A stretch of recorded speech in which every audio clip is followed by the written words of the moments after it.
왜 자꾸 PBR에 갭을 세워가지고 비싸다는 얘기 막 하시면서 하신 분들 지금 어떡하라고요 지금요? 그게 아니거든요. 수주 산업에 대한 특징과 그리고 거기서 나오는 사이클 산업의 특징을 모르게 되면은 PBR로 그냥 위를 재단한다. 성장도 그냥 다 달라. 이제 좀 해서 이제 한 400조 되나요? SK하이닉스가 내년 영업이익 80조인데 400조 올라온 것 같고 왜 요즘은 그러면 이렇게 올라왔는데 PBR 더 올라갔는데 비싸다는 얘기를 안 하십니까? 이게 말이 안 되는 거거든요. 그러니까 성장의 흐름을 받아갈 때는 제발 PBR 가지고 잣대를 대지 마세요. 그러다가는 다 놓칩니다. 이렇게 쉬지 않고 올라오는 걸 본 거는 제 기억에는 IT 버블 때를 제외하고는 사실 처음인 것 같거든요. 그런데 지금은 이거를 주도하고 있는 섹터들이 소위 말해서 빅테크로 이제 분류되는 회사들이잖아요. 그래서 저는 오히려 지금 언제든지 조정은 나올 수 있다. 그거는 염두에 둬야 되지만은 그렇다고 해서 내려야 될 타이밍은 아닌 것 같아요. 그러니까 뭐 이번 주는 올라가는 것도 올라가지만 변동성도 좀 있을 것 같아요. 실적 발표까지 겹쳐 있다 보니까. 근데 그럴 때 과연 이게 실적이 좀 부진하게 발표됐다고 하더라도 사야 될 조정인지 아니면 끊어내고 다시 볼 조정인지 이런 것도 판단해 가셔야 될 텐데 그런 자세한 얘기는 연합뉴스 경제TV에서.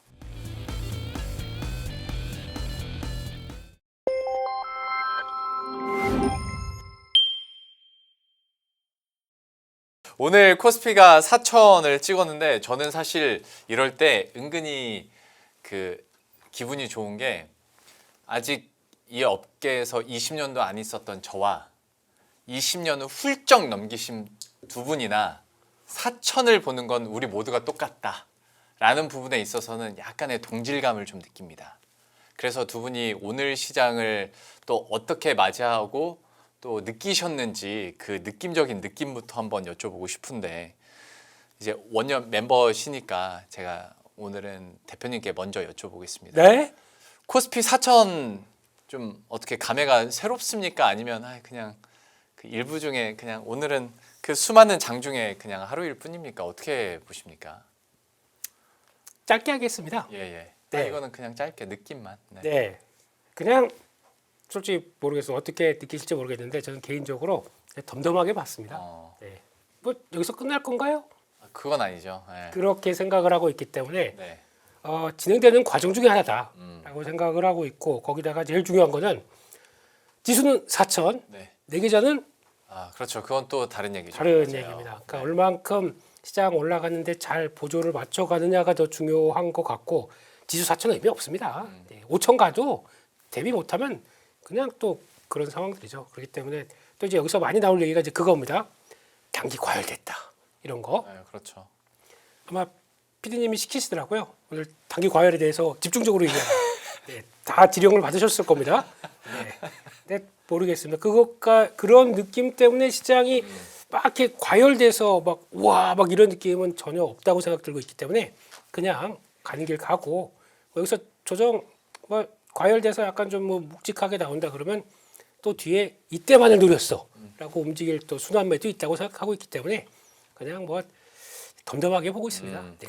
역시 선수의 마인드. 그리고 제가 앞에서도 자꾸 얘기하지만 코스피 3천에서 4천 가는 동안에 하락하는 종목이 더 많았다고 하니까 역시 이거는 정말 케바케이고 종바종이고 뭐 그런 것 같습니다. 이사님께서는 코스피 4천 좀 어떻게 맞이하셨습니까? 전 그런 건 별 감흥이 없어요 원래. 네. 네, 원래 별 감흥이 없어요. 그 전에 그 코로나 때도 3천 넘어갔을 때도 막 시장 난리 나고 있었잖아요. 근데 저는 되게 좀 덤덤했거든요. 이제 그럴 때일수록 사람들이 이제 그 지수를 보면 흥분을 하는데 문제는 이제 시장 안에서 내가 시장을 이겨야 되잖아요. 네. 이제 그런 부분들 고민하면서 계속 보내니까 사실은 여기서 5천을 간다고 해도 사실 내가 그 부분을 못 따라가면 힘들잖아요. 그러니까 그런 부분들에 대한 고민만 계속 하고 있는 거지. 다만 이제 저는 그 여기 인포맥스 계속 나와가지고 몇 달 전부터 이거 AI 버블을 의도화시키는 것 같다는 이제 말씀을 계속 드리고 있거든요. 예. 그래서 저는 이게 하방 리스크도 물론 지금 이제 뭐 이렇게 쉬지 않고 올라오는 걸 본 거는 제 기억에는 그 IT 버블 때를 제외하고는 사실 처음인 것 같거든요. 네. 그런데 그때 기억을 더듬어 보면은 지금은 그때보다는 오히려 환경이 더 낫다라고 생각을 해요. 그러니까 이제 그때 당시에는 사실 신생업체들 중심으로 주가가 급등을 했어요. 네. 닷컴 열풍이 일어났을 때. 그러니까 새롭다, 신기하다, 기술인데 돈은 버는 게 문제가 아니라 새로운 거에 베팅이 됐었거든요. 그래서 기업체들이 매출이 제로인데도 주가가 폭등을 하다 보니까 초기에는 거기에 베팅을 해서 투자가 왕창 들어갔는데 그게 마르잖아요. 매출이 네. 없으니까. 그러고 나서 결국 무너진 건데 지금은 이거를 주도하고 있는 회사 섹터들이 소위 말해서 빅테크로 이제 분류되는 회사들이잖아요. 그래서 저는 오히려 지금 그림에서는 조정이 기회일 가능성이 높다고 생각을 하고 있기 때문에 큰 그림에서 봤을 때 이게 어떻게 확산이 될 것인지 아니면은 집중화돼서 계속 갈 것인지 그 부분에 대한 고민만 계속 해야 되지 않을까 하는 생각을. 확실히 그림의 큰 그림을 보고 더 높은 산을 노리시는 분들이라 오늘의 4천이 그 말투와 표정에서도 별 감흥이 없었음을 느낄 수가 있었는데 그럼 예 먹방이나 한번 하시죠. 무슨 먹방이요? 사천 짜장 어디서요? 넘어가시죠. 개인 그 대표님 유튜브에서요? 넘어가시죠. 빨리 넘어가시죠. 예. 아 저는 의향이 있습니다. 예. 정말요? 예. 출연하시는 겁니까? 아 그럼요. 네, 예. 그럼 조만간? 4천이 됐는데 그러면서 이제 전략도 짜드리고 하는 거죠. 언제 한번 자리 마련해 주시고. 감사합니다. 예. 그러면 두 분 워낙 시장을 냉철하게 보고 계시니 그러면 객관적으로 정신 바짝 차리고 한번 오늘 시장 정리부터 해보겠습니다. 일단 대표님 오늘 시장 정리를 해본다면 어떻게 보셨습니까? 네, 한 장으로 보는 네, 매일 해도 설명도 안 드리고 그냥 훅 들어가서 한 장으로 보는 오늘의 시장. 네. 4,000포인트에서 보는 오늘의 시장. 네.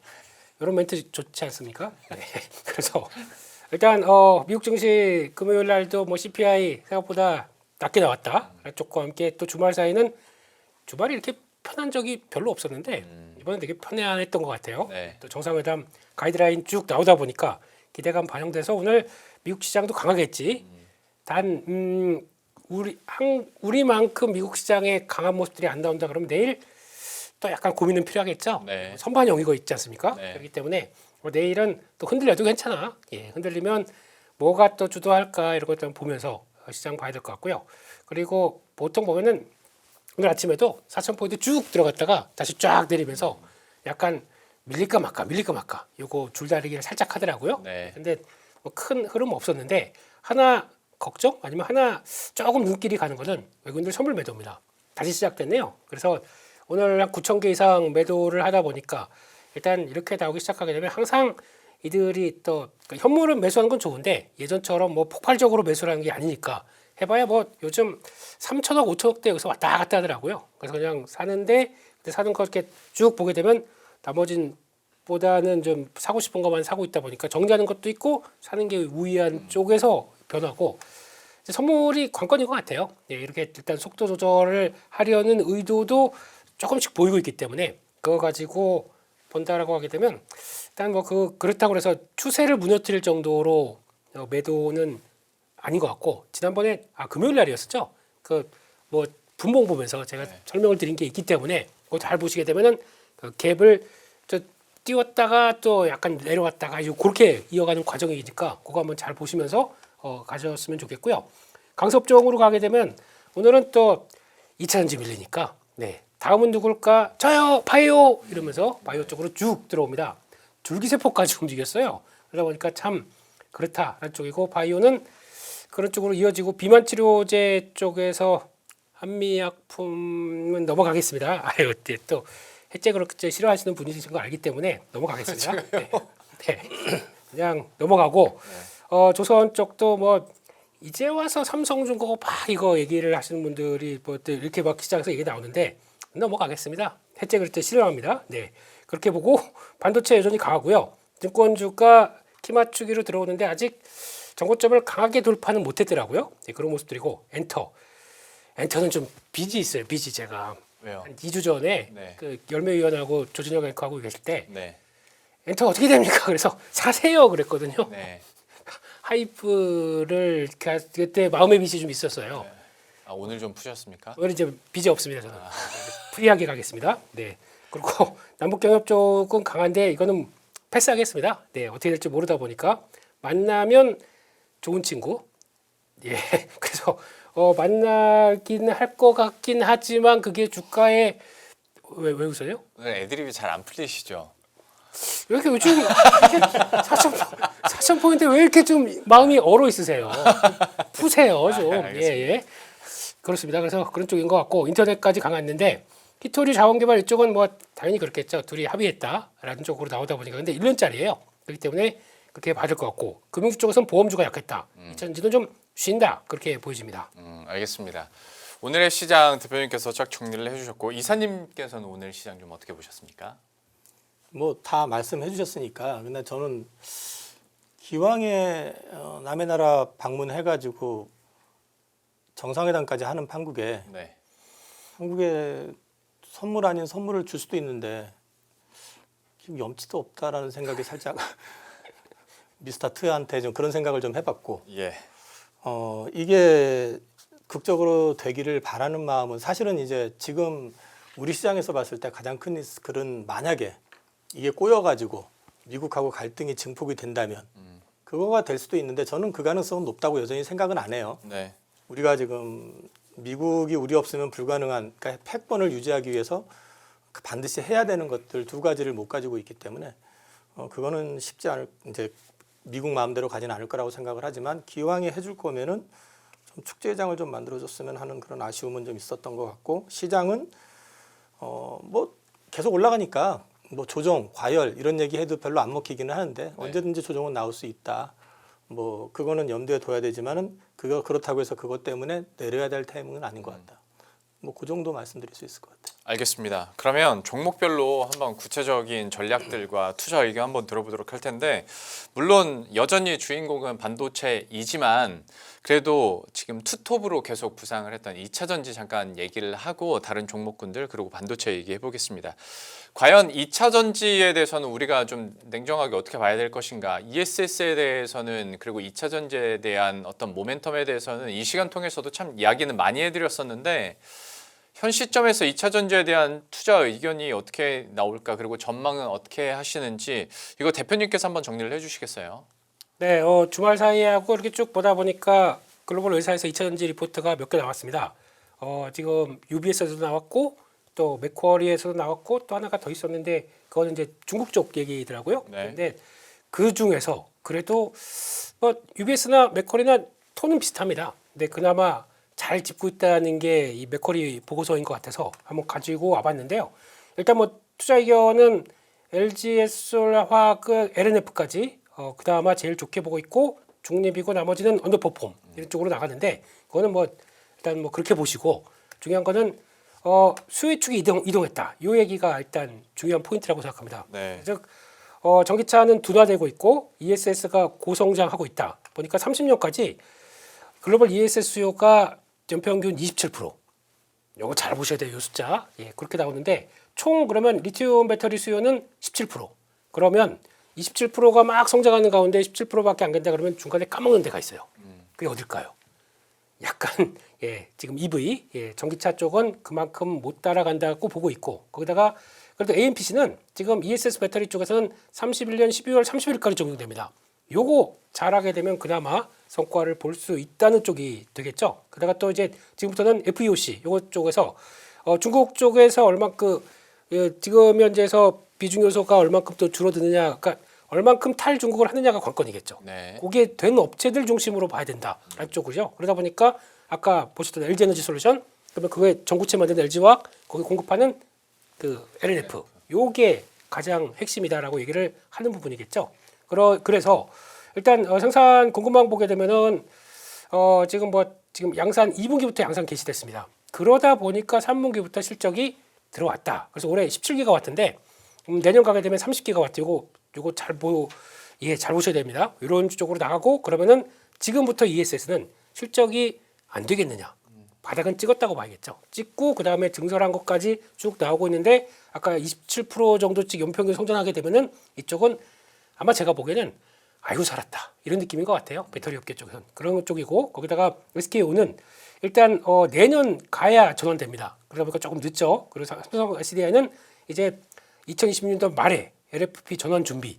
그러면 지금 흐름들이 약간 좀 다 늦다 보니까 이쪽에 대해서는 아마 그쪽 향이나 그쪽 밸류체인이나 이런 쪽들은 생각보다 약간 좀 주춤할 수 있겠다라는 쪽으로 봐야 될 것 같고 그래서 결론적으로는 수혜축은 아까 말씀드린 쪽으로 LFP가 선도하겠다. 왜냐하면 비중국 그리고 또 LFP 쪽으로 가다 보니까 거기서 나온 거를 보자라는 쪽이고 게다가 리스크는 그러니까 지금 유럽에서는 중국 쪽이 이제 어차피 지금 공급 과잉인데 네. 유럽이라도 들어가자라고 해서 거기서 막 변화가 되는 걸 가지고 어느 정도 또 그 중구난방되는 이런 모습들이죠. 그게 얼만큼 영향을 끼치겠느냐라는 쪽들이고 거기다가 또 EV가 수요 악화 뭐 정책이 갑자기 또 바뀌어서 아 이것도 돈 안 줘 뭐 이런 식으로 나가게 되면 그것도 약간 좀 변화가 될 수 있겠다는 쪽으로 봐야 되는데 그런 쪽에서 지금 지난번보다 다른 거는 전기차가 단기적으로는 20% 역성장으로 보고 있습니다. 내년은 성장을 없다고 보고 있는데요. 어디냐면 미국입니다. 네. 그러니까 저희는 당장 이제 미국 쪽에서는 기대를 크게 더 못하겠죠. 보수적이라고 보고 있다 보니까 그런 쪽에서 ESS 쪽으로 가는데 여기서 중요한 건 AI 데이터 센터의 수요로 ESS 쪽에서 재평가가 되고 있다. 이런 쪽들이 잘 의미하는 바를 보셨으면 좋겠다라고 봐야 될 것 같고요. 그래서 결론적으로는 일단 뭐 그 앞서 말씀드린 것처럼 LG에너지솔루션, LNF, LG화학을 비중 확대로 보는데 거기다가 SDI, 포스코퓨처엠, 에코프로비엠은 보수적 접근이 타당. 근데 저는 반대하겠습니다. 포스코퓨처엠은 위로 가야 될 걸로 생각합니다. 네. 왜냐하면 응급제 쪽의 지위를 본다라고 하더라도 아마 그래도 오늘 실적 발표했죠. 생각보다 어느 정도 좀 레버리지가 이제 약간 밑에서 나오기 시작하는 것 같아요. 그 특히 피가 살다 보니까 금방 돌아섰네요. 네. 그래서 퓨처엠도 저는 이쪽으로 개인적으로 포함시키고 싶다라는 마음으로 그렇게 보면서 이들이 강조하는 거를 한번 잘 염두를 하시고 2000년지 전략들을 짜셨으면 좋겠습니다. 혹시 근데 이제 장기적으로 봤을 때 투자 의견이 어떠신지도 좀 궁금해서 우리가 요즘에 이제 투톱이라는 표현을 이렇게 쓰는데 네. 반도체야 독보적인 원톱에 추가적인 상승 기대감들도 있는데 2차 전지 그러니까 투톱이라고 하면 어쨌거나 둘이 같이 좀 이렇게 가줘야 되는 건데 네. 투톱이라고 할 만큼 2차 전지에 대한 장기적인 매력도도 있다고 보시는지 좀 대표님의 뷰가 좀 궁금해가지고요. 저는 뭐 이제 섹터가 그러니까 소섹터가 더 강할 것이다라고 생각하고 있기 때문에 네. 같은 2차 전지라고 하더라도 저희가 이제 바라보는 뭐 에코프로 BM의 그 주력으로 이렇게 끌고 가는 모습들은 조금 좀 약화될 수 있지 않. 제 개인적인 생각입니다. 그냥 뭐 무시하세요. 제 개인적인 생각이니까. 네. 그렇게 바라보고 있고 예. 오히려 이번 사이클의 2차 전지의 사이클의 핵심은 ESS라고 바라보고 있기 때문에 그 중에서 같은 전기차가 아니라 같은 ESS의 성장도가 훨씬 더 높기 때문에 그쪽으로 보조를 맞춰가지고 전략을 짜는 게 훨씬 더 좋겠다라고 바라보는 입장입니다. 무시하세요. 그냥 2차 전지 그러실 것 같아서. 아니요. 예. 2차 전지에 대해서는 다시 기대감도 있고 워낙 이제 오랫동안 실망하신 분들의 불안감도 충분히 있기 때문에 제가 한 번 더 여쭤본 거고 혹시 2차 전지 관련해서는 이사님께서 첨언해 주실 내용 있으실까요? 뭐 저기 나왔던 내용이 결국 압축을 해보면 이제 AI가 모든 ESS에 대한 재평가거든요. 그러니까 ESS의 실적이 좋아서 주가가 반등했다. 이 논리는 사실은 엔솔에 처음에 적용됐었는데 이게 붐업이 되기 시작했던 건 사실은 ESS가 AI 쪽에 전력원을 세이브해주는 역할을 한다. 이게 이제 붙으면서 움직인 거잖아요. 그러면서 동시에 움직였던 게 뭐냐면은 탈중국 핵심 광물과 관련된 부분이거든요. 네. 그래서 앞서 지금 대표님 말씀하셨지만 포스코 퓨처엠이라든지 제가 에코프로가 왜 저렇게 강한지에 대해서 계속 고민을 하고 여기저기 물어봐도 아무도 모르더라고요. 근데 저도 이게 따지고 저거 해보니까 심지어 제가 그 공매도 잔고도 체크해보고 다 했거든요. 네. 많이 줄었어요. 한 200만 네. 주 줄었으니까. 근데 거기가 니켈이 들어갔는데 그 에코프로가 장대 양봉을 그렸던 금요일이 있어요. 지지난주였나? 아마 그랬던 것 같은데 그때 장대 양봉 그렸을 때 그 아침에 기사로 나왔던 게 캐나다 퀘벡주하고요. 브라질의 발레사하고 그 캐나다에서 황산니켈 사업하기로 했던 걸 중단하기로 했거든요. 그러면서 그때 에코프로가 급등을 했거든요.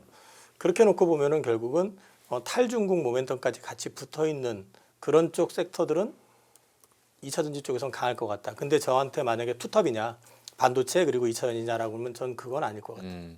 전 개인적으로는 여전히 지금 상반기 주도주였던 조선주라든지 방산주라든지 또 원전주라든지 이런 쪽의 그림 역시 저는 꾸준할 것 같고요. 그리고 더해가지고 저는 바이오가 지금 지난주 이번 10월 들어와가지고 내내 지금 힘을 못 봤다가 오늘 이제 반등이 나오긴 했는데 바이오 관련해서는 실적 시즌, 어닝 시즌 마무리되는 국면 전후부터는 좀 봐야 되지 않을까? 그래서 저는 그런 식으로 해서 주도주 순환매 계속 나올 것 같습니다. 알겠습니다. 2차 전지에 대해서는 그래서 만약에 투자를 하신다면 그 투자 포인트 좀 확실히 하시고 종목 선정이 필요할 것 같고요. 두 분의 공통적인 의견도 있었고 이사님께서 바이오 얘기 꺼내주신 김에 바로 바이오 얘기하고 그 다음에 그러면 반도체나 IT 쪽으로 넘어가 보도록 하겠습니다. 바이오주에 대해서는 지금 이것도 개인 투자자들한테는 녹록지는 않은 섹터이긴 한데 여기에 대한 전략은 좀 어떻게 그리고 계십니까? 일단 우리가 다 아는 회사 그리고 플랫폼 기업이면 더 좋고 네. 그 다음에 플랫폼 기업 가운데서 이제 소위 말해서 빅팜하고의 에로라든지 이런 이제 이력이 있는 회사들 중심으로 보시는 게 맞다고 생각을 하고요. 네. 그 다음에 저는 이제 바이오 쪽 같은 경우는 실적 시즌에서는 바이오가 원래 약했던 데다가 이번 10월장 같은 경우는 이제 반도체 2차 전지로 좀 쏠려버렸기 때문에 수급을 뺏기면서 또 주가가 급락했던 측면도 분명히 있거든요. 그래서 오늘 같은 경우 사실 주가가 급반등했던 거는 뭐 실명을 밝혀도 되나 모르겠지만 그 S증권의 모 위원이 그 보르노이 그 리포트 커버하면서 이제 굉장히 긍정적인 이슈를 내놨는데 지난주에 보르노이 그 중간 결과 발표가 났었거든요. 근데 임상 중간 결과가 어쨌든 상당히 잘 나왔었어요. 그래서 이거 누군가 커버를 해주면 괜찮겠다 했었는데 그게 오늘 트리거가 되니까 바로 알테오젠이나 에이벨 바이오나 리가캠이나 뭐 D&D 파마텍이나 삼천당 제약이나 이제 딱 이름만 대도 벌써 이제 이슈가 있거나 빅팜하고 어떤 이제 관계가 있는 회사들이거든요. 이런 회사들 주가가 굉장히 강하게 올라가면서 그 주변을 전반을 끌어올렸거든요. 네. 당장의 연속성이 있을지 여부에 대해서는 모르겠지만 저는 적어도 일단 바이오도 바닥은 확인된 것 같고 궁극적으로는 이제 바이오 섹터 같은 경우는 오히려 10월 지나가면서부터는 이제 보셔야 되지 않을까 싶어요. 그리고 이 무슨 학회 모멘텀 이런 거를 말씀드리는 건 아니지만은 어쨌든 지금 그 주요 바이오 회사들이 컨퍼런스 콜을 하든 아니면은 여기저기서 이제 IR을 할 때 오픈하고 있는 내용들을 들어보면은 여전히 빅팜하고 협업하고 있는 회사들에 대해서 연내 이벤트가 나올 가능성 높다라는 거고. 네. 그다음에 우리가 이제 간과했었던 게 제가 삼성바이오로직스에 대해서는 그 생물보안법 통과 이슈가 아니면은 저 주식은 사실 비싸다라고 말씀을 드렸는데 통과가 지금 트럼프 사인만 남았다는 기사까지 나왔었잖아요. 그리고 주가가 지금 20%가 올라왔어요. 근데 이제 이 부분을 이제 말씀드리고 싶은 거는 사실상 트럼프가 사인을 안 할 이유는 별로 없을 것 같고 사인을 한다고 했을 때는 11월 달부터 또 거래가 정지가 됩니다. 삼성바이오로직스가 그렇게 될 경우에는 또 이제 회사가 분할이 돼가지고 CDMO 하는 회사하고 개발하는 회사하고 이렇게 이제 분할이 되게 되는데 그렇게 될 경우에는 이것도 역시 밸류 재평가를 받으면서 전반적인 어떤 바이오 섹터는 11월 들어가면서부터는 지금보다 훨씬 좋아지는 그림이 나오지 않을까 생각합니다. 알겠습니다. 대표님께서는 바이오주에 대해서는 좀 어떻게 전략 짜고 계세요? 일단 앞서 플랫폼 관련된 얘기는 뭐 너무 잘해주셨기 때문에 이사님께서 저는 일단 뭐 다시 또 돌아가고 있는 한 축인 비만 치료제 이쪽도 시장에선 관심이 많다라는 것들에 대한 반증을 또 보였다고 생각하고 있고요. 뭐 예전에 제가 느끼는 건 그겁니다. 아직 뭐 비만 치료제 관련돼서 이제 성과를 내는 회사들이 좀 나온다고 하는데 진짜 막상 핵심적으로 성과를 내는 게 있느냐? 솔직히 별로 안 보여요. 뭐 페트론 일라리랑 그 계약해서 이제 결과 나온다고 하는데 뭐 11월 달인가 나온다고 1차 결과 나온다고 하는데 잘 모르겠고요. 근데 그거에 비해서는 주가가 많이 올랐는데 뭐 예전에 말씀드렸지만 한미약품이 저는 이제 차세대 비만 치료제 쪽으로는 훨씬 더 가까이 들어가고 있기 때문에 이번에도 에페글로는 펨게 하여튼간 그거 에페까지만 생각납니다. 제가 얇아요. 얇고 무슨 넓을 말씀이세요? 뿐이기 때문에 그거 에페 그게 이제 국내에서 삼상 들어가면서 그 식약처 쪽까지 들어가서 이제 내년 시판 얘기까지 나오게 되면 그래도 이것도 보니까 한 9.7% 정도까지 최종 감소율 나오고 있는데 이거는 맛보기에 불과합니다. 이제 근손실이 제일 중요한 거죠. 그쪽에서 관심이 근손실을 방지하거나 우리 근손실을 높여가는 쪽에서 아마 임상 일상만 들어가도 전 레벨업 될 거라고 생각합니다. 그렇기 때문에 비만 치료제 쪽들도 그래도 뭐 이제 약간 좀 관심들이 이제 한쪽으로 다시 모여가는 분위기다라는 쪽들도 한번 봐야 될 것 같고요. 근데 누가 성과 나오느냐 그게 제일 중요할 것 같아요. 그리고 어제 보니까 D&D 파마텍 같은 경우도 괜찮은 얘기 나오면서 또 움직이다 보니까 그런 쪽들이 좀 조금 좀 받게 되는 것 같고 오버행 이슈 때문에 좀 밀렸었거든요. 그런 것 같고요. 오늘 처음으로 움직인 게 줄기세포 쪽입니다. 네. 이쪽이 벌써 올해 2월달에 첨생법 관련된 쪽들이 이제 통과됐고 지난 9월달이었나 그때쯤 또 규제 완화 관련된 쪽에서 얘기를 하다 보니까 이제 이런 쪽들은 어차피 저희가 한때 아시죠? 줄기세포에 권위 있는 그 H 박사님께서 네. 또 같은 이제 젠슨 왕 씨랑 같은 가문, 네. 황예 거기서 네. 네. 그렇게 쭉 이어지다가 한번 이제 중단이 됐지 않습니까? 중단되다가 그렇다고 해서 뭐 기술이 뭐 없어지거나 뭐 그런 건 아닌 상황 쪽에서 이게 만약에 인프라가 확보돼서 변화가 되기 시작한다 그러면 또 다시 불은 지필 수 있지 않을까 하는 생각은 하고 있습니다. 네네. 이쪽에서 저희가 중요한 거는 결과물이나 이쪽에서는 뭐 특별히 뭐 임상 실험 뭐 이런 쪽이 아니라 그러니까 임상 실험도 기간이 단축됐어요. 그러니까 예전에 240일에서 좀 단축되다 보니까 그러면 제일 중요한 건 성과가 그동안 준비 많이 했게 되면 이런 법안을 통해서 성과가 나오는 업체들이나 변화가 제일 중요하겠죠. 그거는 일단 눈여겨 보면서 네, 그쪽도 하나의 또 축이 될지 아닐지는 또 봐야 되는데 그건 다른 거 없습니다. 저희는 그냥 눈으로 보고 싶습니다. 그거 보고 확인하겠습니다. 알겠습니다.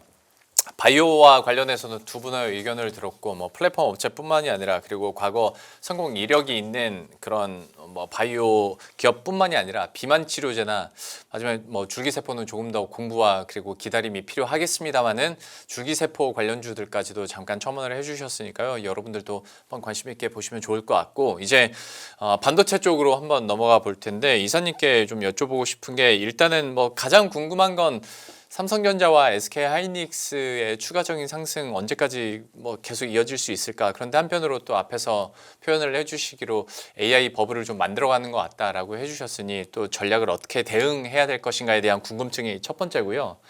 두 번째는 삼성전자나 SK하이닉스가 워낙 많이 오르다 보니까 이제 나오는 투자 전략 중에 물론 여기도 좋겠죠. 소부장 업체들을 이렇게 추천하고 그다음에 이제 좋다고 얘기를 하는 분들도 많이 있고. 뭐 실제로 유효한 전략이 될 수 있겠는데 너무 확실한 투톱이 있는데 굳이 많이 올랐다는 이유로 소부장을 선택을 하는 시장인가에 대해서는 살짝 좀 시장 성격을 감안했을 때 갸우뚱함도 좀 있을 것 같습니다. 이 두 가지에 대해서 이사님께서는 좀 어떻게 바라보고 계세요? 일단 저는 이제 지금 갖고 있는 그 삼성전자나 하이닉스 주식은 가급적이면 내리려고 하지 마라라고 말씀을 드리고 있고요. 네. 시장이 AI 버블에 대한 얘기를 하고 있고 그게 지금 삼성이나 하이닉스가 사실은 올 7월 달까지만 해도 그 중심에 들어가 있지 않고 AI 쪽에서도 주변 변두리 역할 취급을 받았었잖아요. 그러다 갑자기 중심으로 들어온 게 HBM도 그렇지만 레거시 쪽 쇼티지 얘기가 네. 계속 나오면서 갑자기 이게 일회성으로 끝날 게 아닌데 요즘 보면은 매일같이 레거시 칩 올라가는 속도가 1, 2%도 아니고 뭐 그냥 하루에 5%씩 막 올라가잖아요. 네. 이렇게 되면 이제 쇼티지 얘기가 나오게 되면 실적은 계속 당연히 좋아질 거고 그래서 UBS였나요?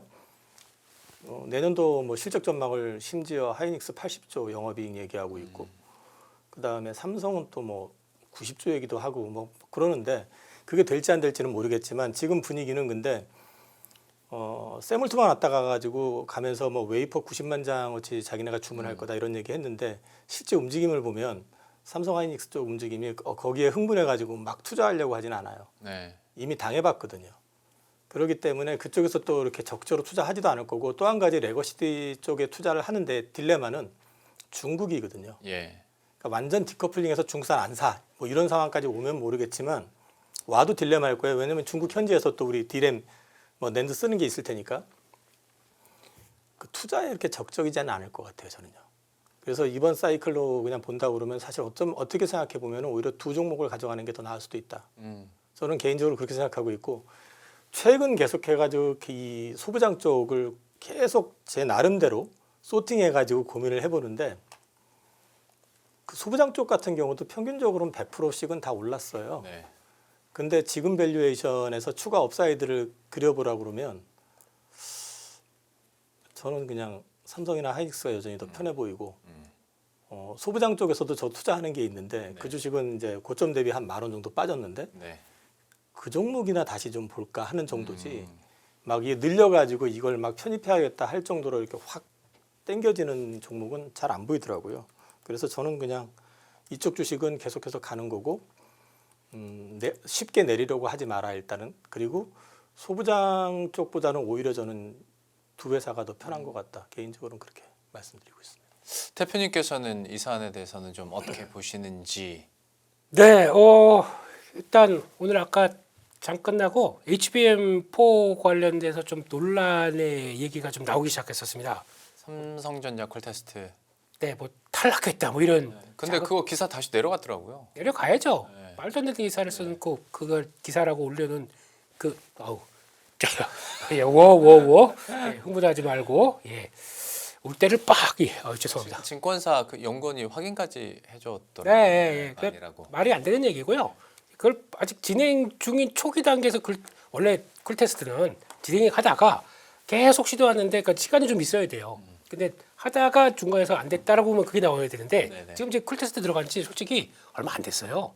아마 해봐야 한두 달밖에 안 됐습니다. 근데 그거 들어갔는데 벌써 끝난다고요? 말도 안 되는 거죠. 그런 쪽에서 보게 되면 요즘 또 그런 얘기도 많지 않습니까? 마이크론 테크놀로지가 HBM4 수요를 못 잡아가지고 어려울 것 같다 얘기하는데 그것도 그냥 하는 얘기예요. 막상 끝내 봐야 하는 거거든요. 그러니까 지금 뭐가 어떻게 됐든 간에 HBM4는 하이닉스가 기선 제압을 했습니다. 지금 현재는 그런 상황 쪽에서 이제 거의 먼저 들어가서 6개월 동안 쿨 테스트 끝나서 지금 11월 달에 거의 양산 이제 준비가 다 되는 거를 막 보여주고 있잖아요. 뭐 물론 지난번에 그 무슨 전자전 지난주에 열렸던 거기 가게 되면 하이닉스도 보여줬고 삼성전자도 보여줬습니다. 실물이 나왔습니다. 근데 뭐 같이 가서 보신 후배는 그러더라고요.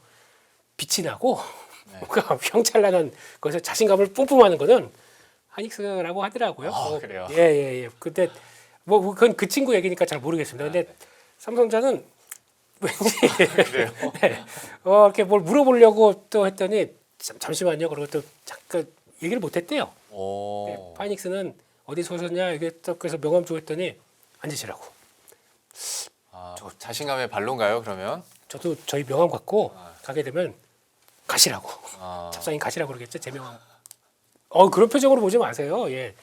그 중요한 거는 네네. 이렇게 되면 어차피 지금까지 그러니까 콜테스트 통과해서 진행이 된다라고 하게 되면 가장 승기는 여전히 하이닉스라고 봐야 될 것 같고요. 네. 게다가 또 이번 사이클의 핵심은 하이닉스라는 얘기가 또 여기서 증명은 되는 거죠. 근데 이제 다음이 삼성전자가 콜테스트가 통과했었을 때 어떻게 되느냐. 근데 여기서 또 중요한 모습이 뭐냐면은 이번에 보게 되면 HBM3E 같은 경우는 삼성전자 통과했습니다. 12단까지. 근데 이거를 전략이 바뀌어서 30% 할인으로 갑니다.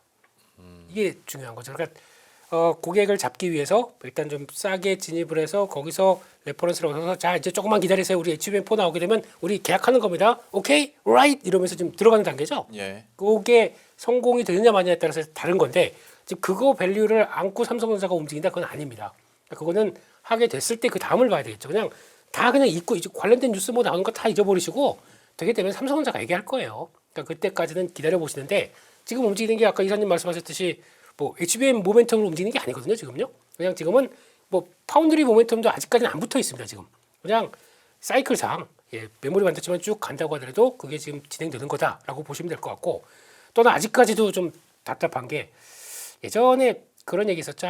한 두세 달 전까지만 하더라도 그리고 올해 초만 하더라도 하이닉스 올라올 때 지금 그 항상 PBR로 얘기하시면서 PBR 뭐 2배 이상 가게 되면 비싼 거다라고 하면서 그때 이게 되게 답답해요. 지금 보게 되면.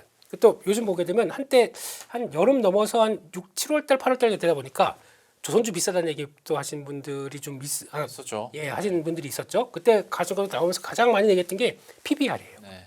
왜 자꾸 PBR에 갭을 써가지고 비싸다는 얘기 막 하시면서 파신 분들 지금 어떡하라고요 지금요? 네, 그게 아니거든요. 그러니까 수주 산업에 대한 특징과 그리고 거기서 나오는 사이클 산업의 특징을 모르게 되면은 PBR로 그냥 위를 재단한다. 성장주 그냥 다 달라. 나는 성장주에 대해서 모른다라고 하실 수밖에 없는 거죠.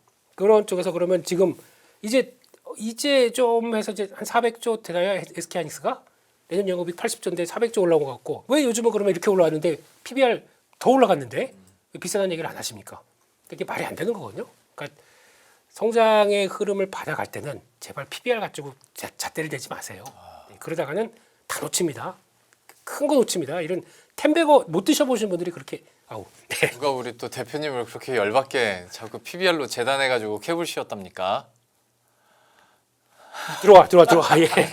네, 그건 아니고요. 그러니까 그렇게 뭐 누가 그랬던 게 중요한 게 아니라 그러니까 저희가 이제 그렇게 내다 보면은 이제 혹시 비싼가라고 고민했었을 때 아직까지 실적 밸류는 많이 남아 있고 그래서 가지고 PBR로 재단했다가는 중간에 나왔을 때 네.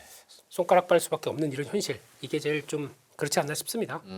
알겠습니다. 사실 진짜 뭐 지금은 PBR로 따지기는 쉽지 않은 그런 시장이 진짜 맞는 것 같고 두 분의 삼성전자와 SK하이닉스에 대한 의견 들어봤는데 그 추가로 대표님께서 IT 디바이스 시장 동향과 여기에 따른 이제 투자 전략 자료도 준비하셨다고 해서 여기 나온 김에 계속 한번 설명을 해주시겠어요?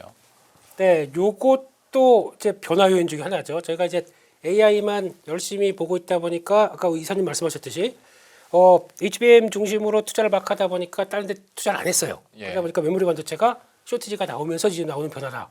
근데 여기 또 호기를 맞기 시작하네요. IT 디바이스가 PC 교체기까지 이건 근데 한번 나왔던 얘기니까 이게 좀 또 나오는 얘기여서 그냥 그렇다고 하더라도 일단 요즘에 나온 얘기 애플이 잘 팔린다면서요. 네. 애플이 잘 팔리게 들어가게 되면 거기 들어가는 모바일 드램 LPDDR5 이쪽은 어떻게 될까요? 예, 이쪽도 수요가 확 높아지겠죠. 근데 그것도 아마 그 애플은 마진이 좀 떨어졌을 겁니다. 그게 가격이 올라가게 되면 그래서 그것 때문에 고민을 좀 할 것 같고 두 번째는 PC도 교체 수요가 폭발하면서 변화가 들어온다. 그러니까 지금 IT 디바이스가 이렇게 바뀌게 되면 IT 쪽에 어떤 이런 기기들이 수요가 높아지게 되면 당연히 메모리 반도체는 수요가 더 높아질 수밖에 수요가 높아지고 그에 따라서 가격은 더 올라갈 수밖에 없겠죠. 그런 쪽으로 보시는데 지금 올해 3분기 전 세계 PC 출하량이 전년도기 대비 8% 이거 큰 수치입니다. 왜냐면 PC는 그냥 저희가 잘 안 봐요. 네, 그냥 마이너스만 안 나면 되지 뭐라고 하는데 5%대 위상으로 올라갔다는 것은 수요가 많이 나왔다는 쪽으로 봐야 될 것 같고 예. 첫 번째가 윈도우스 10 지원이 이제 종료됩니다. 그러다 보니까 이제 이거를 가지고 뭐라고 하실지 모르겠지만은 기업 쪽들은 수요가 많이 늘어날 수밖에 없겠죠. 네. 그래서 전 세계 약 한 40%가 아직도 PC에 윈도우 10을 사용 중이라고 하고 있고 그러면 교체 수요는 계속 나올 수 있겠다라는 쪽들이고 거기다가 또 물론 정책 변화가 나오다 보니까 전략적 재고로 쌓는 과정들이 나오면서 또 PC도 그렇게 됐다고는 하더라고요. 올라가겠죠 당연히 부속품들 올라가다 보니까 그런 쪽으로 나오는데 브랜드별로 보게 되면 레노바 1위 유지 중인데 HP 델은 뭐 서버용 쪽도 있다 보니까 HP 델 둘 다 수요를 받는 모습들이고 애플 아수스 이거 아수스라고 있습니까? 에이수스입니까? 아수스라고 있더라고요. 예, 네. 확인을 네. 그래서 델만 출하량 감소했고 나머지는 모두 두 자릿수입니다. 네. 성장률을 기록했다고 하더라고요. 그런 쪽에서 아수스는 분기 성장률이 가장 높았다 22%라고 하다 보니까 성장률이 이렇게 바뀌게 되면은 변화가 나올 수 있겠다는 쪽에서 거기다가 또 AI PC가 아직까지는 AI PC 그러면 한번 잠깐 나왔었어요. 나왔다가 요 옆에 그거 하나 달려 있었죠. 뭐 딱 누르면 코파일럿 돌아가던가 예 그런 쪽인데 아직 본격적으로 이게 장착돼서 이게 영향을 끼치는 쪽들과 뭐 갤럭시북인가 거기도 보게 되면 아직 뭐 해서 어떻게 쓰는지 아직 잘 몰라요. 기껏해야 뭐 이제 파워포인트 만들어줘 이거 해놓고 해서 했다가 그걸로 뭐 이렇게 뭐 딱 별표 같은 거 딱 누르면 여기 이상한 거 막 쫙 하고 없어지고 뭐 그런 정도밖에 안 되거든요. 근데 그거보다 이게 좀 아마 내년쯤 가게 되면은 좀 더 업그레이드되는 기능이나 아니면 또 되기 시작하게 되면 구조적 성장이 가능하다고 보고 있네요. 네. 그것까지 들어가게 되면 그러면 AI 고성능 AI입니다. 그냥 AI 연산 프로세서가 출시가 되면서 탑재가 되게 되면 그거는 안에 들어가는 메모리는 어떻게 될까요? 저희는 솔직히 뭐 칩 관련된 쪽들은 잘 모르겠습니다. 근데 만약에 그렇게 됐다 그래서 퀄컴이 엘리트 2 X2라고 하는 쪽 칩이나 엔비디아 뭐 이쪽들 다 출시가 되게 되면 퀄컴 사야죠. 그게 맞다고 퀄컴 사야죠. 그게 맞다고 보는데 그게 아니라 저희는 누가 됐든 간에 PC 교체를 통해서 메모리도 더 업그레이드되는 쪽으로 나온다 그러면 우리 거 그렇게 되게 되면 이쪽도 메모리 반도체에 대한 수요를 꺾이게 하지 않는 호재라고 봐야 되겠죠. 네. 알겠습니다. IT 디바이스와 관련된 또 추가적인 모멘텀들이나 재료를 설명해 주셨으니까 전반적으로 뭐 반도체 투톱뿐만이 아니라 이런 IT 디바이스와 관련된 스토리도 한번 가져가시면 좋을 것 같고 이번에는 저희 조선주 잠깐 얘기해 보도록 하겠습니다. 두 분이 나름대로 조선주에 대해서는 할 말들이 좀 많으실 것 같아서 먼저 이사님께서 조선주에 대해서 현 상황에 대해서 또 이제 워낙 이벤트도 큰 거를 이번 주에 있기도 하고요. 조선주에 대한 추가적인 상승이나 전략 좀 어떻게 그림 그리고 계십니까? 일단 어닝 시즌에서 실적에 대한 기대감 분명히 있고요. 근데 오늘 오션 실적 발표 나온 건 좀 어닝 미스가 나오긴 했지만 오히려 이제 IR을 통해 가지고 그 회복이 되면서 주가 반등 나왔고 어차피 일회성 비용이기 때문에 뭐 그런 부분들보다는 이제 미국 진출과 관련해서 미 해군 이슈라든지 LNG 프로젝트 이슈라든지 이런 것들이 이제 계속해서 주목을 받을 수밖에 없고 그리고 이제 미국 같은 경우가 결국은 이제 한국을 배제한 상태에서 그 군함이라든지 또는 LNG 프로젝트 관련해 가지고 그 소위 말해 가지고 장사를 못 해요. 네. 그런 상황이기 때문에 어차피 미국에서 지금 가장 절실히 요구하고 있는 섹터 중에 하나가 이제 조선이고 또 하나가 이제 원전인 건데 이 조선 같은 경우는 그런 맥락에서 봤을 때는 미국 시장이라는 걸 갖다가 우리가 가져갈 수 있는 부분들 여긴 중국이 들어올 수가 없잖아요. 기본적으로 네. 거기에 더해 가지고 지금 소위 말해서 이 교체 수요라고 하는 거 20년 이상 수정된 그 탱커라든지 컨테이너선 관련된 부분들도 당연히 지금 뭐 이번에 탄소 배출 세금 관련된 부분이 1년 연장이 돼 가지고 결정이 안 나긴 했지만 그거 여부하고 상관없이 어차피 배도 나이는 계속 들어가고 있다는 거죠. 이미 지금 평균 그 수령 자체가 많이 올라가 있는 상태이기 때문에 이거는 자연스럽게 교체 발주 수요 나오게 될 거고 또 입항 수수료 특히 중국산 관련해 가지고 USTR에서 이제 벌과금 매기는 거 이 부분에 대해서는 어차피 중국에서 그걸 피해갈 수 없다라고 한다고 그러면은 선주들 입장에서도 미국 쪽으로 거래하는 쪽은 어쩔 수 없이 한국을 선택할 수밖에 없는 부분이 있기 때문에 이번 장 같은 경우는 이게 조선주 같은 경우는 고부가 선박 믹스까지 이어지게 되면서부터 실적 업사이드는 이제 시작된 거거든요. 네. 라고 보시면 될 것 같고 LNG 캐리어 수주 관련된 부분들도 이제 모잠비크 프로젝트 이제 LOA까지는 타결이 됐고 아마 그 삼성하고 HD 현대중공업 쪽으로 아마 이제 분산이 돼가지고 수주가 될 건데 거기서부터 시작해가지고 이제 미국 쪽 프로젝트들 뭐 루이지애나 쪽 같은 경우는 이제 호주 업체를 통해 가지고 이미 어느 정도 이제 윤곽이 드러나 있는 상태고 하기 때문에 이쪽 거 같이 수주가 이제 일어나기 시작한다 그러면 수주 모멘텀이 이어지면서 전체적으로 한 단계 레벨업이 자연스럽게 나올 수 있게 됐고 결과적으로 지금 환율이 좋지는 않은데 네. 조선사 입장에선 또 수혜가 된단 말이에요 이게. 네. 그런 것들까지 감안해서 보시면 조선주에 대해서는 지금 올라간 거 막 추격하실 필요까지는 없어 보이긴 하지만 그래도 여기서가 끝이 아니라 한 단계 더 레벨업 자리가 있어 보이고 이게 올라간다고 생각하고 미국 프로젝트가 열린다고 생각했을 때는 핵심 기자재 쪽 같은 경우도 이제는 다시 보셔도 괜찮지 않을까. 그래서 조선주 같은 경우는 앞으로도 계속해서 좋아질 가능성이 높다고 저는 보고 있습니다. 예, 이게 되게 지엽적인 질문일 수는 있는데 이게 어쨌거나 이번 주에 이벤트가 있고 트럼프가 막 오늘만 해도 조선소에 가네 마네 하면서 약간 변동성이 커지기도 했었는데 조선주를 만약에 투자를 한다면 시기적인 부분을 이벤트 다 끝나고 다시 한번 찬찬히 보는 게 맞습니까? 안 그러면 이렇게 한번 뉴스들이 확 불타오를 때 함께 가는 게 맞습니까? 저는 지금 조선주 투자한 지가 3년이 넘었는데요. 최근에 지난주 후반부터 시작해가지고 기자재 쪽을 좀 사고 있어요. 예. 오히려 이제 조선주 쪽은 이번에도 또 한 단계 올라왔잖아요. 여기서 추가 업사이드가 나올 수도 있긴 한데 덩치들이 커진 상태잖아요. 그래서 네. 저는 이게 바로 막 또 급하게 올라갈지 모르겠지만은 추격하는 것보다는 오히려 좀 상대적으로 좀 들어올라 있는 기자재 쪽 그러면서 등치가 좀 크고 또 이 회사 아니면은 대체 수단이 좀 제한적인 그런 회사들이 있거든요. 너무 시총 작은 거 말고 그런 쪽으로 저는 좀 약간 방향 전환을 지금 하고 있습니다. 알겠습니다. 조선주에 대해서도 이사님의 의견 이렇게 들어봤고 대표님께서는 조선주 어떻게 보세요? 뭐 이 자리에서 뭐 언제 삼성중공업 얘기하신 적 있으세요? 제가 네. 제 단가까지 공개하면서 아, 네. 갖고 계세요. 아우 깜짝이야. 아니, 예, 안 그래도 채팅창에 막 올라오길래 예예예 단가까지 공개하면서 그 약간 그때도 웬일로 예?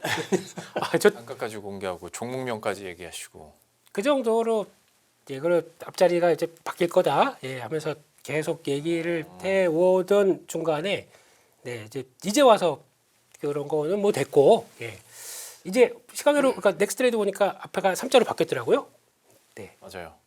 한 번 더 예, 그냥 미리 예, 지금은 이제 당장은 못 갈 것 같아요. 당장은 조금 차라리 이번에 미국 트럼프 대통령이 뭐 거기 안 간다. 그래서 실망 매물 때 쭉 밀린다. 그때 사세요.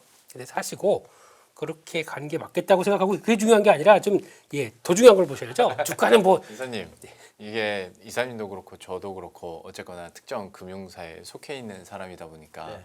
이렇게 얘기하는 거 보면 좀 신기하지 않습니까? 아니 이제 익숙해요. 지난번 금요일 날도 봤는데 해째가 자꾸 이제 반복이 되니까 익숙해가지고 어쩔 수가 없어요. 어쩔 수가 없어요. 그냥 조용히 있다가 근데 뭐 잘 가고 있으면 그냥 팔짱 끼고 보는 거죠. 뭐 오케이 굿 이러면서. 네네. 근데 아마 오늘 나왔던 얘기 중에서 이거 좀 보셔야 될 것 같습니다. 삼성중공업이 LNG선 화물창 관련된 쪽에서 에코에서 저장하는 핵심 기술을 이제 또 이제 탑재해서 인도했다. 이게 제일 중요한 게 탑재해서 인도가 중요합니다. 지금까지는 이 KC-2C인데 원래 C는 KC-2까지만 있었는데 요거를 적용을 해서 드디어 7,500 세제곱이면은 생각보다 좀 적은 건 아닌 것 같거든요. 그런 쪽에서 화물창에 들어갔다라고 중에 하나가 지금까지는 저희가 개발을 막 해서 양산하는데 좀 어렵다는 얘기까지만 했었거든요. 근데 이거를 벌써 했네요. 인도했다는 것도 아마 시장에서 삼성중공업을 재평가했던 요인들이 아닐까 생각하는데 이게 왜 중요하냐면은 지금 GTT죠. 약자로 그냥 보겠습니다. 되게 어려워요. 발음은 시키지 마세요. 그런 쪽에서 LNG 화물창 로열티를 지금까지 30년 동안 7조 4천억을 줬대요. 예. 그러면 이게 보통 지불하는 로열티가 LNG 성과의 한 5%라고 하더라고요. 그러려면 저희가 조선사가 이거 배를 만들어서 약 한 10% 정도가 성과의 순이익이다 잡게 되면 그 중에 성과의 5%를 줬다 보니까 얼만큼 한 척당 130억 정도가 됐다고 하더라고요. 배 아픈 거죠 이거. 그러다 보니까 이거를 이 절반 가까이까지도 유출됐다라고 하게 되면 그거를 현실화해서 만약에 돌리기 시작한다 그러면 이렇게 되면 마진이 확 뛰게 되겠죠. 그거에 대한 기대감이 상당히 컸다라고 하는데 근데 아마 제가 보기에는 GTT 프랑스에서 좀 걸고 넘어질 거예요. 그걸 가지고 이렇게 잘 나간다 그러면 항상 뒤통수 치는 게 그들이지 않습니까? 그냥 아무것도 없는데 기술력 원적 기술만 갖고 있다고 뒤통수 저희 열심히 하라는 나라들 뒤통수 팍팍 치는 나라들이 그런 그런 나라들이지 않습니까? 그렇기 때문에 신기하죠. 요거 해서 잘 나간다 그러면 그거 가지고 또 노이즈가 한번 나올 거예요. 예. 오늘 염두를 하시되 그래도 독자화해서 국산화해서 성과를 낸다라고 하게 되면 이거는 LNG 쪽에서는 큰 변화가 나올 수 있다라는 쪽으로 보시면서 수익이 마진이 확 뛴다라는 쪽으로 보시면서 일단 잘 보자 그렇게 말씀드리겠습니다. 알겠습니다. 조선주까지 두 분의 투자 의견 이렇게 들어봤고요. 좀 마무리를 하는 국면에서 두 분 모두에게 또 공통 질문을 한번 드려볼 텐데 모두 처음 보는 숫자들이 올라가고 있고 물론 좀 무덤덤했다라고 표현은 해주셨지만 이렇게 사람들의 주식에 대한 관심도 높아지고 그리고 어마어마하게 오르고 있는 연속적으로 오르고 있는 시장에서 혹시 이제 뭐 이벤트가 끝난 이후에 세론이 왔든 아니면 약간의 쉼이 있었을 때 우리들은 이제 전략을 또 어떻게 재정립해야 될 것인가에 대한 궁금증들도 충분히 있으실 것 같아서요. 좀 이렇게 기회가 왔을 때 어떤 전략과 스탠스가 유효할지 마지막 발언으로 두 분께 좀 여쭤보도록 하겠습니다. 이사님께서 먼저 한마디 좀 해주시죠. 저는 일단 기본 전제를 그 AI 버블 가능성에 대해서 계속 두고 있기 때문에 주가 하락은 지금 당장에 크게 문제가 될 것 같지는 않아요. 그러니까 이제 주가 하락한다고 하는 건 오히려 기회가 될 것 같다는 생각을 하고 있고 네. 오히려 하락을 좀 기대하는 분들도 좀 있어요. 사실은 예. 이제 그런 부분들이 이루어지면 저는 차라리 더 좋을 것 같아요. 그러니까 주가도 사실은 이렇게 올라가면 불안불안하게 계속 올라가면 계속 불안하니까 더 올라가는 것도 있긴 한데 네. 이게 이렇게 가는 것보다는 사실은 좀 눌려가지고 좀 수익 실현할 분들은 실현하고 어느 정도 정리가 되면서 새 자금이 들어오면서 올라가는 게 나중을 위해서도 더 좋거든요. 그러니까 한번 탄력을 주려면 한번 굽혔다 가는 게 더 좋기는 한데 지금 올라가는 게 사실 저도 사실 지켜보면서 이렇게 마음이 편하진 않아요. 네. 근데 조금 눌림목이 있다 그러면 저는 일단 현재까지 제 포트가 조선주, 방산주, 원전주, 전력기기, 반도체, 그 다음에 바이오. 저는 거기다 현대차. 그러니까 저는 사실 포트폴리오 전략을 가져가고 있기 때문에 이거 되게 답답해 보이기는 하는데 의외로 괜찮아요. 이게 이 구조 하에서 저는 계속해가지고 비중 조절해가면서 대응을 할 생각이기 때문에 저는 뭐 시장에 대해서는 조정 오는 게 오히려 더 좋을 것 같다. 개인적으로 그렇게 보고 있습니다. 알겠습니다. 마지막으로 대표님께서도 그러니까 뭐 이번 주는 올라가는 것도 올라가지만 변동성도 좀 있을 것 같아요. 실적 발표까지 겹쳐 있다 보니까. 근데 그럴 때 과연 이게 실적이 좀 부진하게 발표됐다고 하더라도 이게 사야 될 조정인지 아니면 끊어내고 다시 볼 조정인지 이런 것도 한번 판단해 가셔야 될 텐데 그런 자세한 얘기는 연합뉴스 경제TV에서 네. 이상입니다. 이게 지금 연합뉴스 경제 TV니까 조금 더 자세히 얘기해 주시면 안 아 돼요? 그때 발생할 때마다 이슈가 나오게 되면 이거 받아도 되겠다. 아니면 잠깐 조금 기다렸다가 다시 보자. 뭐 이런 중요한 팁들은 실적이 안 나와도 사도 되는 그 기준은 뭡니까? 실적이 안 나와도 사는 기준이요. 네. 뭐 일회성이라든가 아니면 또 약간 뭐 지연됐다든가 그런데 큰 그림 이상 없는데 그것 때문에 실적이 덜 나와서 주가가 밀렸다든가 그런 거에 대한 판단. 근데 아마 더 잘하실 거예요. 요즘 보게 되면 워낙 또 SNS가 좀 발달돼 있다 보니까 그럼에도 불구하고 총정리는 연합뉴스 경제TV에서. 네. 이게 왜 그러냐면 또 대표님 매일 출연을 하기 때문에 아 이거 여기서 다 쏟아내면 같이 나오시는 그 뛰어난 패널 분들이 많으신데 네. 또 해제 한번 하셔야 되기 때문에 그것도 맞습니다. 아유 전곡을 찔러주셨네. 마지막에 또 해지성 발언까지 잘 들었고요. 두 분과는 그러면 여기서 마무리 짓고 인사드리도록 하겠습니다. IM증권 서울금융센터 이영훈 이사, 레몬리서치 김민수 대표와 함께했습니다. 오늘 말씀 고맙습니다.